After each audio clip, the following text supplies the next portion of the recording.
আন্তর্জাতিক আদালতে চলমান রোহিঙ্গাদের গণহত্যা মামলার তদন্ত করতে আন্তর্জাতিক আদালত আইসিসির প্রধান প্রসিকিউটর করিম খান রোহিঙ্গা ক্যাম্প পরিদর্শনে এসেছেন।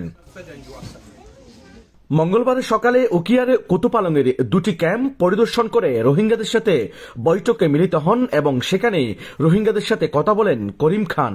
খুব দ্রুতই আইসিসি রোহিঙ্গাদের গণহত্যার বিষয়ে একটি বিবৃতি প্রকাশ করবেন বলে তিনি রোহিঙ্গাদেরকে জানিয়েছেন।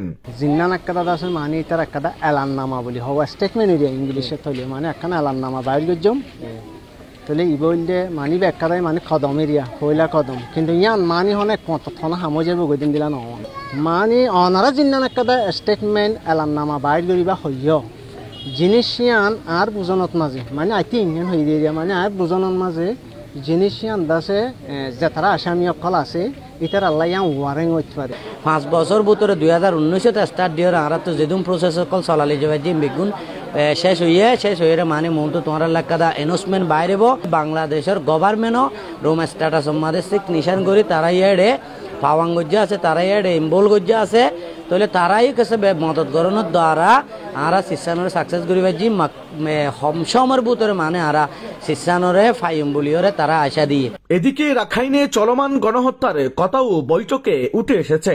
2017 সালে মিয়ানমার সরকারের সেনাবাহিনী তাদের উপর গণহত্যা চালিয়েছিল।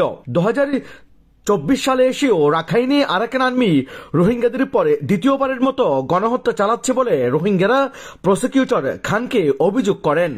হিসাবে এখন ইবে যেখান নাকি অ্যাকশন হইবার স্টেপত আছে ইয়ানে রোহিঙ্গা রিপাট্রিয়েশনের মধ্যে হেল্প নকরিব কারেন্টলি কিয়া আর তুন এখান স্টেবল অনসা যে স্টেপের মধ্যে আরখান আর্মিও পাপিটিটার মধ্যে কি যাগই গলি যাগই এখন জিয়ান খলসলের মধ্যে বা ইয়ানোর মধ্যে আরখান আর্মি বল নাই এখান স্টেপ লঞ্চা আইসিসি তুনু আর দুনিয়ার রোহিঙ্গা রিলিভেন একটা আছে কল তুনু ইয়ানলা পুশ গরনসা আরখান আর্মিরিও খেয়ানি অ্যাকাউন্টেবল বানাই পারে এখন চলত সেকেন্ড উইপ অফ জিনোসাইড ইবার লাই বলি।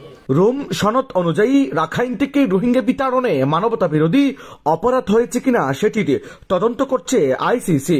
রোম সনদের অন্যতম স্বাক্ষরকারী বাংলাদেশ মানবতা বিরোধী অপরাধ তদন্তে সাক্ষ্য প্রমাণ সংগ্রহের জন্য বাংলাদেশে কাজ করার বিষয়ে একটি সমঝোতা সই করেছে আন্তর্জাতিক এই আদালত। তবে রোম সনদে সই করেনি মিয়ানমার। শামিউল ইসলাম ফয়সাল, TTN, উকিয়া।